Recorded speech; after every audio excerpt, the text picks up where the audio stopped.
Today we discuss uses of acid and base. ठीक है, chapter number 5 है, last time.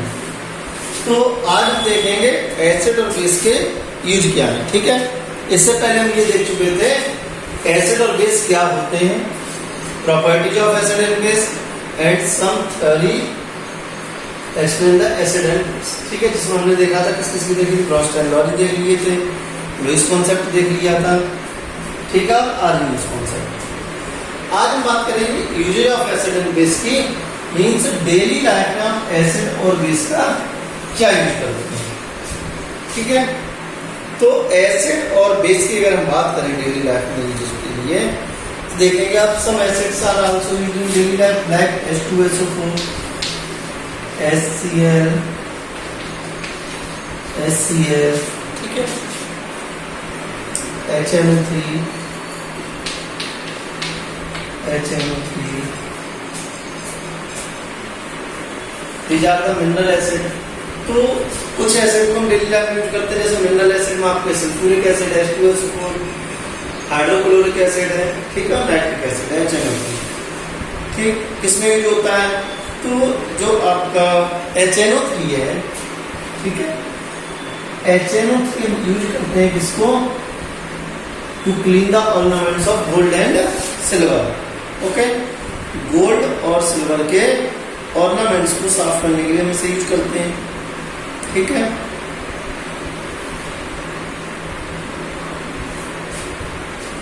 इसके अलावा H2SO4 इसको यूज करते हैं बैटरी में या सेल में, यूज करते हैं सेल में या बैटरी में। ठीक है, तो H2SO4 is used in cell और battery. This is also called king acid, also called king acid. इसको क्या कहते हैं, किंग एसिड कहते हैं। ठीक है, इसके अलावा आप कुछ देखेंगे जैसे कि कुछ organic acid, some organic acid,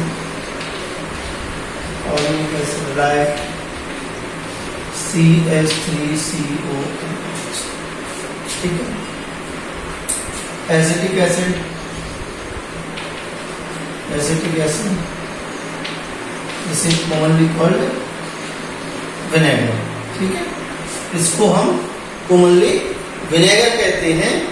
ठीक है, या किसी को हिंदी में सिरका बोलते हैं, क्या बोलते हैं, सिरका। ठीक है, this the acetic acid is used in pickle, okay, and it is also used in salad.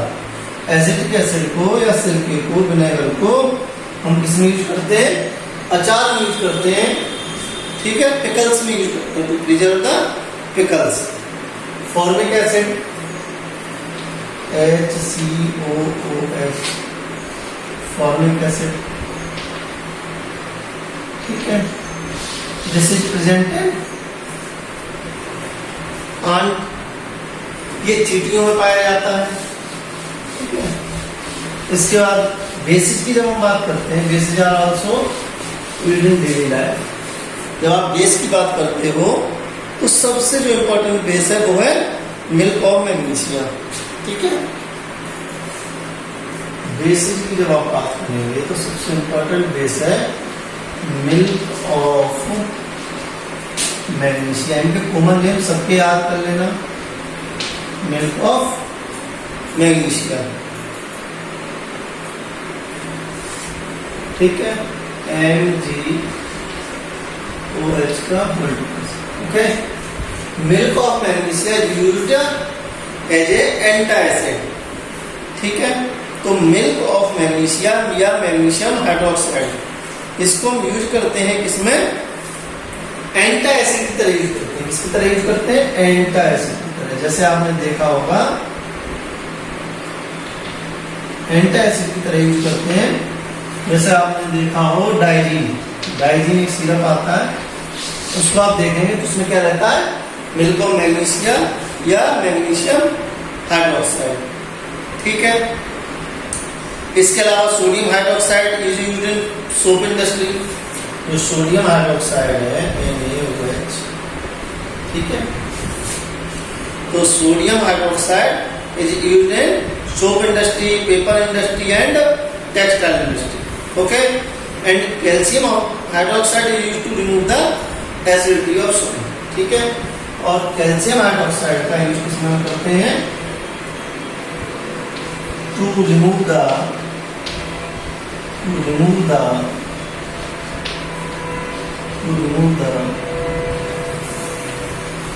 Acidity of soil. कहने का मीन जो एसिडिक सॉइल है उसको न्यूट्रलाइज करने के लिए यूज करते हैं किसका? कैल्शियम हाइड्रोक्साइड का. ठीक है, तो आपको समझ में आ गया. देखो सोडियम हाइड्रोक्साइड और सोडियम हाइड्रोक्साइड का यूज किसमें करते हैं? Soap industry, paper industry, textile industry. ठीक है, तो वहीं कैल्शियम हाइड्रोक्साइड का एसिडिक सॉइल में यूज करते हैं. और मैग्नीशियम हाइड्रोक्साइड मैंने बता दिया, it is commonly known as milk of magnesium and magnesium hydroxide is used as a antacid. ठीक है,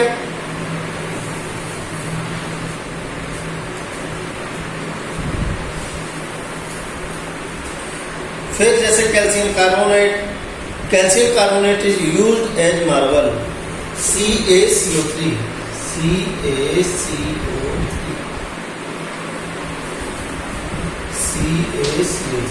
ठीक है, कैल्शियम कार्बोनेट, इसको कॉमनली मार्बल. ठीक है, तो मार्बल का तो सबको यूज पता है. इसके अलावा अगर हम इसको वाटर में डिजॉल्व कर दें, CaO चूना है, इसको हम वाटर में डिजॉल्व कर देते हैं तो ये बनाता है CaOH का होल ट्वाइस. ठीक है, कैल्शियम हाइड्रोक्साइड. और इसका हम यूज करते हैं पुताई करने, व्हाइट वॉश करने में. ठीक है, इसके अलावा जैसे silver nitrate, it is used in manufacturing of fertilizers and explosive. जो सिल्वर नाइट्रेट है AgNO3 है, AgNO3. ठीक है, सिल्वर नाइट्रेट का यूज करते हैं हम एक्सप्लोसिव बनाने में या फिर फर्टिलाइजर्स बनाने में. ठीक है, and some salt also used as a antiseptic. कुछ सॉल्ट जो होते हैं उन्हें हम एंटीसेप्टिक की तरह भी यूज करते हैं. जैसे देखिए पोटासियम. ठीक है, K2SO4Al2SO4 का होल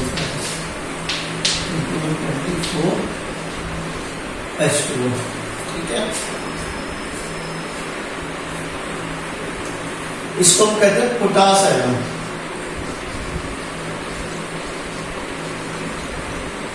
या कॉमनली हम इसे कहते हैं फिटकरी.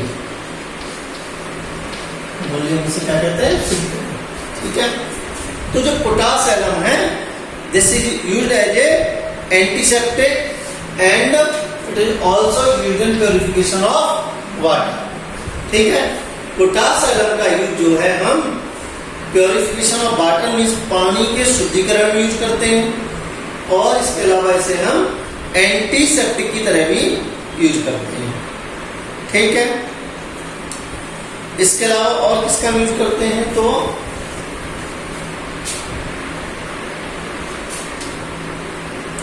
ब्लीचिंग पाउडर का भी हम यूज करते हैं किसमें? वाटर प्यूरिफिकेशन में. ठीक है, नेक्स्ट जो आपका टॉपिक है वो है पीएच स्केल. PH scale. ठीक है, समझो पीएच स्केल है क्या? ठीक है,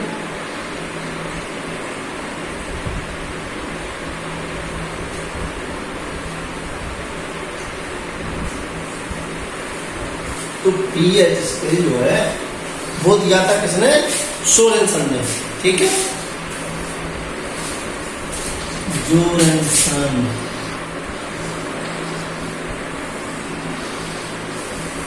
ठीक है, तो पीएच स्केल जो है वो किसने दिया? जोरेनसन ने दिया. And the pH means the potency of hydrogen. Potency of hydrogen. CH का मतलब क्या है? पोटेंसी ऑफ हाइड्रोजन या पावर ऑफ हाइड्रोजन. अगर आपसे कहा जाए तो क्या है? हाइड्रोजन आयन की पावर क्या है, इसी को हम क्या कहेंगे, पीएच कहेंगे, ठीक है। And pH is depend on temperature, ठीक है। जो पीएच वैल्यू है वो टेम्परेचर पे डिपेंड करती है। हमने जो स्केल ले रखा है पीएच का, जो पीएच स्केल जो हमने लिया है, इसमें ये 0 है, यहाँ 14 है, सॉरी यहाँ 7 है और यहाँ 0, ठीक है। 0, 7, 14 ये जो पूरा स्केल है वो किस पे है, एट 4 डिग्री सेल्सियस टेम्परेचर में। अगर हम टेम्परेचर चेंज करेंगे तो निश्चित मान लीजिए कि ये स्केल चेंज हो जाएगा, ठीक।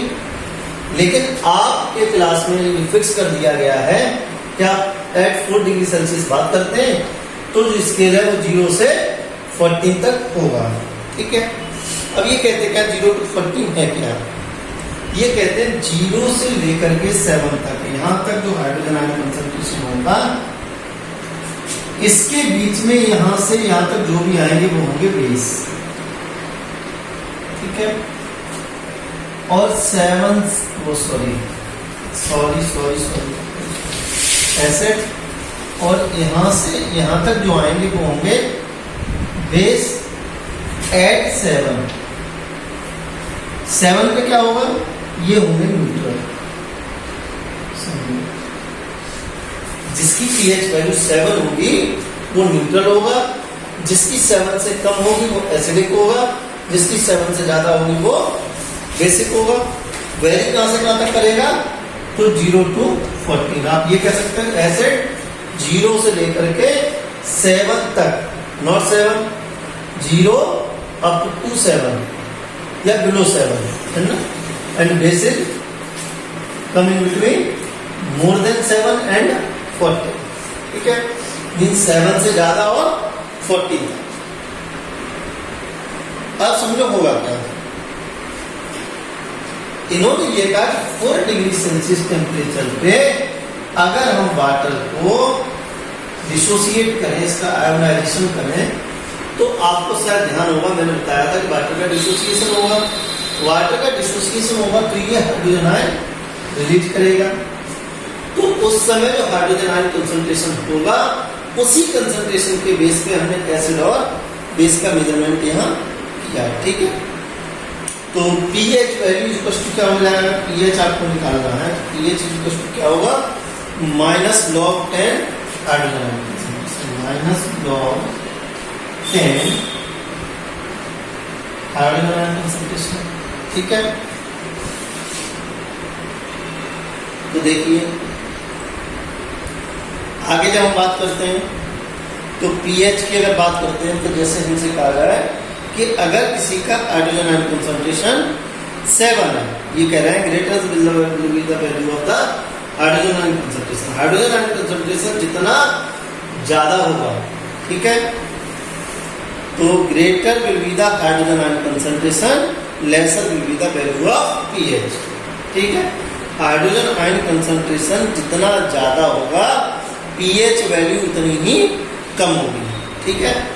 और हाइड्रोजन आयन कंसंट्रेशन जितना कम होगा पीएच वैल्यू उतनी ही ज्यादा होगी, ठीक है। क्यों होगी समझ लो, वो अच्छा इन्हीं दोनों डिसोसिएट होगा, ठीक है। तो पता होगा ये जितने ज्यादा हाइड्रोजन आयन होंगे उतना ही ज्यादा एसिडिक होगा, क्योंकि जब मैं आपको आर्गेनिक थ्योरी पढ़ा रहा था तो मैंने आपको बताया था कि एसिड क्या होते हैं, वो होते हैं जो हाइड्रोजन आयन रिलीज करते हैं, ठीक है। और बेस क्या होते हैं, जो हाइड्रोक्साइड आयन रिलीज करते हैं, ठीक है।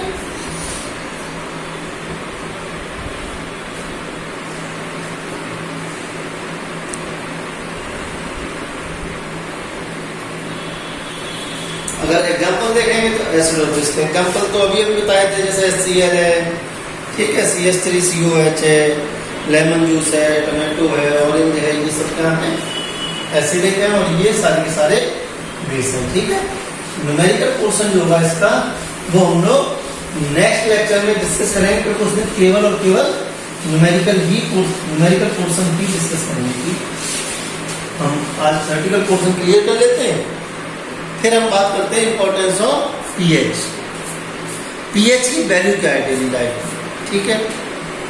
तो अगर पीएच की बात करते हैं डेली लाइफ में पीएच की वैल्यू क्या है, तो समझो क्या है। सबसे पहले जैसे हम देखते हैं एसिडिटी इन स्टमक, आपको शायद ध्यान हो जब आपको डाइजेशन पढ़ाया गया होगा तो आपसे कहा होगा कि स्टमक जो है, स्टमक में एक एसिड रिलीज होता है HCl, ठीक है, और पीएच वैल्यू लगभग 2.3 होती है।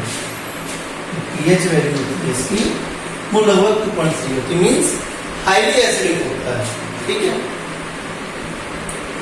तो कभी कभी क्या होता है जब ये एसिड ज्यादा रिलीज होने लगता है, means when the HCl is released in the excessive amount in stomach, then you feel acidity या burning feeling, ठीक है। जब HCl ज्यादा रिलीज होने लगता है तो आपको बर्निंग फीलिंग आने लगती है, ऐसा लगता है कि अंदर कुछ जल रहा है, ठीक है। तो there is feeling of burning and pain in stomach due to acidity. At the time of acidity more quantity of hydrochloric acid is formed in gastric juice. मैंने आपको बताया कि होगा क्या, when the HCl is released in excessive amount then you feel burning and pain in stomach, ठीक है। And neutralise this acid, इसी acid को न्यूट्रलाइज करने के लिए आप किसका यूज करते थे, तो अभी अभी मैंने आपको बताया किसका यूज करते थे, मिल्क ऑफ मैग्नीशिया का, मिल्क ऑफ मैग्नीशिया का। फॉर्मूला क्या था इसका, तो मैग्नीशियम हाइड्रोक्साइड। यहां से भी आपका एक डाउट क्लियर हो जाएगा जो आपको बुक में दे रखा है कि ये वीक एसिड है, तो अगर ये वीक एसिड होता तो आपको याद होगा ये स्ट्रॉन्ग एसिड है, ठीक है। और अगर ये वीक होता तो इसको न्यूट्रलाइज नहीं करता, सॉल्ट न्यूट्रल नहीं बनता। सॉल्ट कैसा बनता, एसिडिक सॉल्ट बनता है, और अगर एसिडिक सॉल्ट बनता तो फिर एसिडिटी न्यूट्रलाइज नहीं होती, तो इसलिए ये कैसा है, स्ट्रॉन्ग बेस है, ठीक है। यहां से आप सवाल को कंफर्म कर सकते हो। तो होगा क्या, HCl की रिएक्शन हो जाएगी मैग्नीशियम हाइड्रोक्साइड के साथ, रिएक्शन सबको याद होगी। कैसी रिएक्शन होगी, ये न्यूट्रलाइजेशन रिएक्शन होगी। क्यों न्यूट्रलाइजेशन रिएक्शन होगी, क्योंकि ये स्ट्रॉन्ग एसिड है और ये स्ट्रॉन्ग बेस है, ठीक है। बन जाएगा MgCl2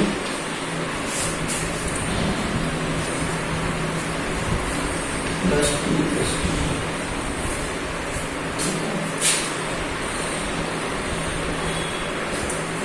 और ये जो सॉल्ट बनेगा वो कैसा होगा, न्यूट्रल सॉल्ट होगा, ठीक है। और इस तरह से हम एसिडिटी को न्यूट्रलाइज कर सकते हैं, ठीक है। नेक्स्ट जो आता है वो आता है टूथ डिके, ठीक है। Tooth decay,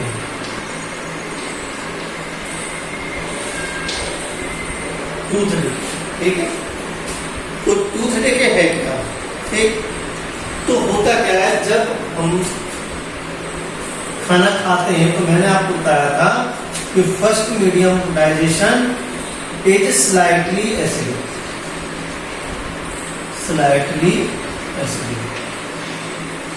pH value is approximately 6.5 to 6.8, ठीक है। जो माउथ है, माउथ में जो डाइजेशन का मीडियम है, जो फर्स्ट मीडियम है वो कैसा है, स्लाइटली एसिडिक है, और जो पीएच वैल्यू है वो लगभग 6.5 to 6.8 है, ठीक है। तो होता क्या है, जैसे आपने ठीक से ब्रश नहीं किया तो आफ्टर टेकिंग फूड, खाना खाने के बाद क्या होगा, the bacteria present in mouth produces acid by the reaction from remaining food attached in teeth. तो बैक्टीरिया क्या करते हैं, बैक्टीरिया जो है हमारे दांतों में जो खाना लगा रह गया उसके साथ रिएक्शन करते हैं, और रिएक्शन करके एसिड रिलीज करते हैं, और ये एसिड क्या करता है, which decrease the pH value of mouth. This acid is decrease the pH value of the mouth. ये जो एसिड है जो इसकी वजह से प्रोड्यूस हुआ, the acid is produced by the action of bacteria on the remaining food inside the teeth, okay. This acid is reduce the pH value of mouth. If the value of pH is less than 5.5, अगर ये pH value 5.5 से कम हो जाएगी तो फिर क्या होगा, the enamel of tooth is decayed, तो टूथ जो है, दांत जो है, अगर आप दांत के स्ट्रक्चर को इस तरह से देखेंगे, एक सेकंड,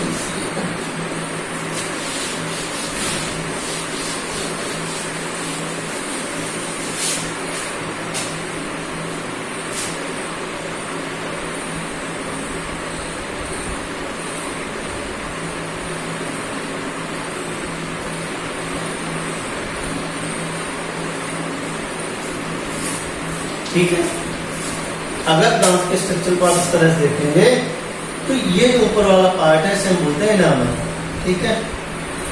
और एक बात और याद रखना कि enamel this is the hardest tissue in the body, ये हमारी बॉडी का सबसे हार्डेस्ट टिश्यू है, ठीक है, सबसे मजबूत टिश्यू है।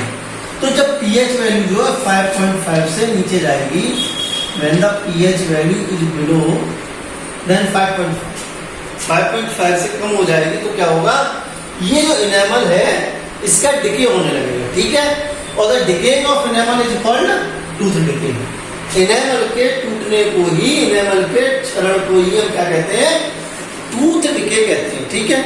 तो जो इनेमल है वो क्या होने लगेगा, डिके होने लगेगा। So the toothpaste should be done after food for और mouth should be washed from basic solution. यही कारण है हमसे कहा जाता है कि आप 2 बार ब्रश करें, ठीक है। Brush your teeth 2 times in a day. 2 बार ब्रश करें, कब तक करें, बिस्तर से उठने के बाद and before the going to bed, ठीक है। बेड पर जाने से पहले, बिफोर गोइंग टू बेड, ठीक है। बेड पर जाने से पहले और सुबह बिस्तर से उठने के बाद 2 बार आप ब्रश करें, क्योंकि जो टूथपेस्ट होते हैं वो कैसे होते हैं, नेचर में बेसिक होते हैं, ठीक है। नेचर में कैसे होते हैं, बेसिक होते हैं। या आप किसी बेसिक सॉल्यूशन से माउथ वॉश करें, ठीक है, जैसे क्लोहेक्स है या बहुत सारे जो माउथ फ्रेशनर आते हैं, माउथ वॉश आते हैं, आप उन्हें यूज करें। नेक्स्ट है स्टिंग ऑफ इंसेक्ट, ठीक है। स्टिंग ऑफ इंसेक्ट की अगर आप बात करते हैं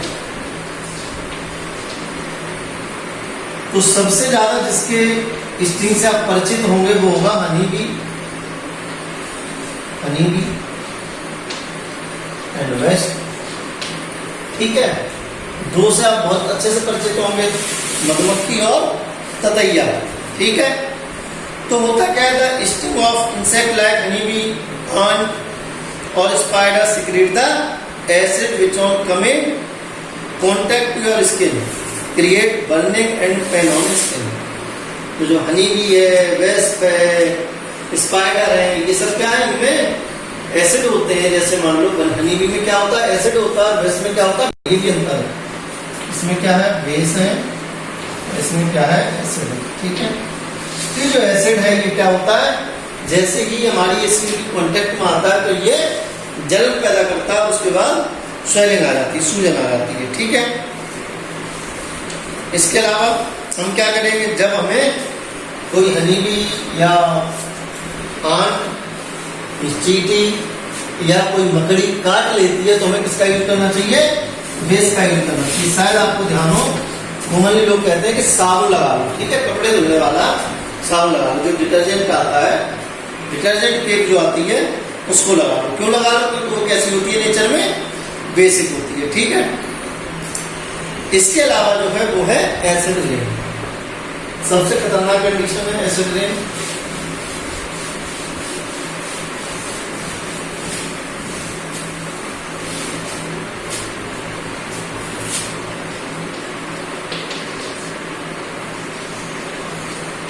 एसिड रेन है, ठीक है। जो बरसात का पानी है जब वो कैसा हो जाए, एसिडिक हो जाए, जो रेन वाटर है कैसा हो जाए, एसिडिक हो जाए, तो उसे हम कहते हैं एसिड रेन। एसिड रेन होती क्यों, वो समझो। होता क्या है, रेन वाटर जो है वो कैसा होगा, एसिडिक होगा। Means rain water is considered as pure water, but nowadays its pH value decreased because of pollution. This type of rain is called acid rain, ठीक है। होता क्या है, तो सल्फर ऑक्साइड है, सल्फर डाइऑक्साइड है, SO2 है, ये वाटर से रिएक्शन कर देती है और ये बना देती है H2SO4, जो कैसा होता है एसिडिक होता है नीचे में, ठीक है, एसिड है ये। और इसी की वजह से जो रेन है, जो रेन वाटर है वो कैसा हो जाता है, एसिडिक हो जाता है। यही कारण है, यही है एसिड रेन के लिए रेस्पॉन्सिबल। जो सल्फर डाइऑक्साइड है जो एयर में प्रेजेंट है, सल्फर डाइऑक्साइड ये एयर में प्रेजेंट मॉइस्चर से या वाटर से रिएक्शन कर जाती है और बना देती है H2SO4, ठीक है। Acid rain is harmful for animals, plants and it also decay the marble, ठीक है। जो एसिड रेन है ये एनिमल और प्लांट्स के लिए तो नुकसानदायक है ही है, इसके साथ साथ ही किसके लिए नुकसानदायक है, मार्बल के लिए भी, ठीक है। मार्बल डिके हो जाता है इससे, या हम इसे मार्बल कैंसर ही बोल सकते हैं। मार्बल कैंसर के लिए सबसे ज्यादा रेस्पॉन्सिबल है वो SO2 है, सल्फर डाइऑक्साइड, ठीक है। आपको याद होगा एक क्वेश्चन पूछा गया कि जो ताजमहल है, ताजमहल आगरा का, ठीक है, ये येलो होता जा रहा है, वाइट से इसका कलर कैसा होता जा रहा है, येलोइश होता जा रहा है। उसका कारण क्या है? तो ऑप्शन इस तरह से थे, pollution of vehicle, pollution of Agra, Agra में जो वाहनों की वजह से जो प्रदूषण हो रहा है वो कारण है, या जैसे ब्रेक इंडस्ट्री है। उसमें एक ऑप्शन था रिफाइनरी मथुरा, जो मथुरा में रिफाइनरी है। तो सही आंसर एक था कि जो मथुरा की रिफाइनरी है वहां से क्या होता है, SO2 रिलीज होती है, और इसी SO2 की वजह से ताजमहल का कलर कैसा होता जा रहा है, येलोइश होता जा रहा है, ठीक है। तो ताजमहल की बर्बादी के लिए मथुरा की रिफाइनरी बहुत हद तक जिम्मेदार है, ठीक है। और एसिड रेन की अगर बात करते हैं आप, तो भारत के नसीब में ये केवल एक ही जगह आई है, वो है कानपुर, ठीक है। हम बहुत अच्छे लोग हैं, दुनिया के जो टॉप 10 सबसे पॉल्यूटेड जो सिटी है उनमें से हमने 4-5 ले रखी है, ठीक है। कहीं तो नंबर 1 पे है, तो कोई दिक्कत नहीं है, ठीक है। एसिड रेन की बात जब हम बात करते हैं, नेक्स्ट टॉपिक जो है वो है pH of soil. pH of soil, हम सॉइल की बात करते हैं, pH ऑफ सॉइल, ठीक है। तो pH ऑफ सॉइल की हम बात करते हैं, तो देखिए मैंने आपको बताया था कि जो एसिडिक सॉइल होती है, अगर सॉइल ज्यादा एसिडिक होगी या ज्यादा बेसिक होगी, means highly acidic and highly basic soil are not perfect for growth, ठीक है। हाईली एसिडिक या हाईली बेसिक सॉइल जो है वो क्रॉप्स के लिए सही नहीं है। तो crop seed in soil can be selected bye determining the pH value of the soil, ठीक है। क्योंकि अलग अलग क्रॉप के लिए अलग अलग तरह की सॉइल चाहिए, किसी के लिए स्लाइटली एसिडिक चाहिए तो किसी के लिए स्लाइटली बेसिक चाहिए। तो आपको अपनी सॉइल का नेचर पता होना चाहिए कि आपका जो खेत है उसकी जो मिट्टी है, मृदा है, वो कैसी है, एसिडिक है या बेसिक है, ठीक है। और उसी के हिसाब से आप अपनी क्रॉप चूज करेंगे, ठीक है। और उसी के हिसाब से आप फर्टिलाइजर यूज करेंगे। पता चल रहा है सॉइल एसिडिक है और आप बहुत ज्यादा एसिडिक फर्टिलाइजर यूज करते जा रहे हैं, तो सॉइल कैसी हो जाएगी, फर्टाइल हो जाएगी, ठीक है। Thank you.